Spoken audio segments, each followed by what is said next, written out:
From the Detroit Free Press, it's Thursday, December 5th. Here are today's top stories, presented by Bush's Fresh Food Market.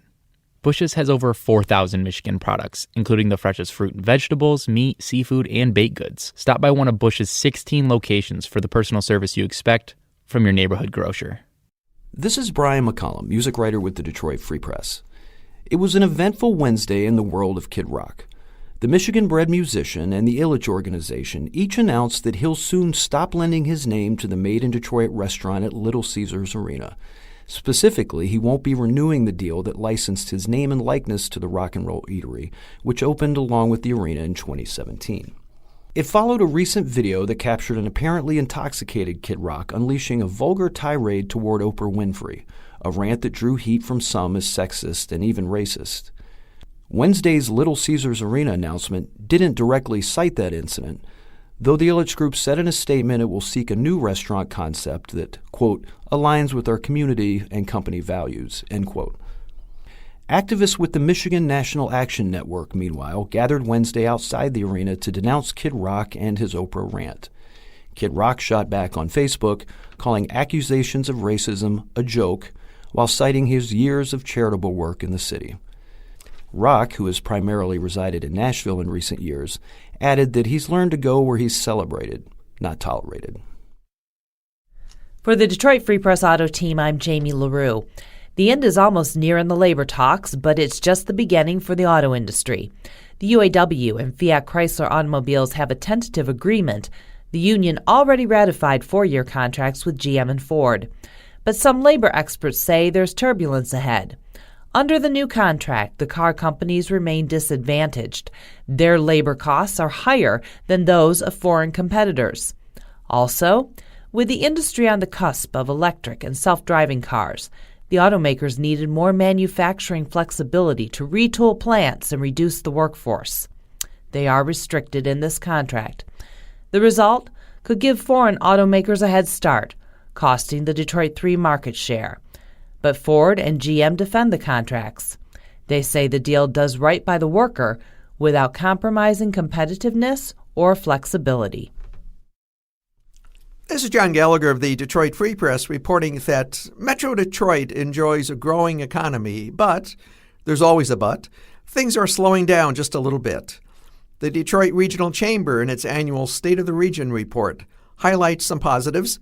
Jobs continue to grow. Per capita income is still on the rise. Home values are strong and getting stronger. Even poverty rates have improved a little bit. But over the last 2 years, we've seen some leveling off. Exports are down from Detroit to the world. So are new housing permits and foreign direct investment here. And what Detroit Chamber CEO Sandy Barua calls the flashing red light of educational failure continues to hold back Detroit's progress. All in all, not a bad report card for a region 10 years after the disaster of the Great Recession, just that there's enough its and buts in there to keep us from getting complacent. The full report can be found at DetroitChamber.com. For the Detroit Free Press, I'm restaurant critic Mark Kurlianchik. When you think of breakfast, what exactly comes to mind? Maybe it's bacon sizzling on a griddle, eggs over easy with hash browns and a side of toast for dipping into that runny yolk. You can get that classic American breakfast almost anywhere. For a more unique morning dining experience, I urge you to instead head to Garden City, where Al Tayyib restaurant has been churning out incredible versions of traditional Lebanese breakfast staples like foul and feti since 2017. The cozy 30-seat diner in a squat little strip mall is beloved among the local Arab community for its great food, home-style hospitality, low prices, and big portions, often selling more than 200 pounds of hummus on a single busy Sunday out of a kitchen the size of a walk-in closet. Al Tayyib, which roughly translates to the delicious in Arabic, also serves some of the region's best hummus, falafel, and spicy Lebanese-style potatoes called batata hara. Since my first breakfast there in July, it's become one of my favorite restaurants in the world, and it just might be the best breakfast joint in all of Michigan. Read my full review of Al Tayyib in the Play section of today's Detroit Free Press. This is Free Press Sports Editor Chris Thomas. Michigan's football team might not be California dreaming after all. The Wolverines seemed destined to head west to the Holiday Bowl in the immediate aftermath of Saturday's loss to Ohio State, but then Alabama lost to Auburn in the Iron Bowl, and now, as dream scenarios go, there might be a match made in heaven for the Citrus Bowl in Orlando. That's right. Michigan might be headed south for the winter, again, for a potential matchup with the Crimson Tide, so long as Ohio State beats Wisconsin in the Big Ten championship game, according to ESPN. A matchup with the Tide on New Year's Day? Well, the only thing better than that would be a win over Ohio State, or a college football playoff berth, or maybe even a championship.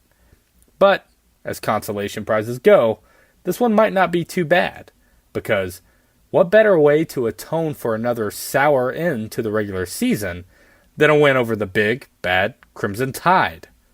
All that's at stake is a 10-win season. For more stories from the Detroit Free Press, be sure to check out freep.com. That's FREEP.com. And sign up for the Daily Briefing newsletter. See you tomorrow.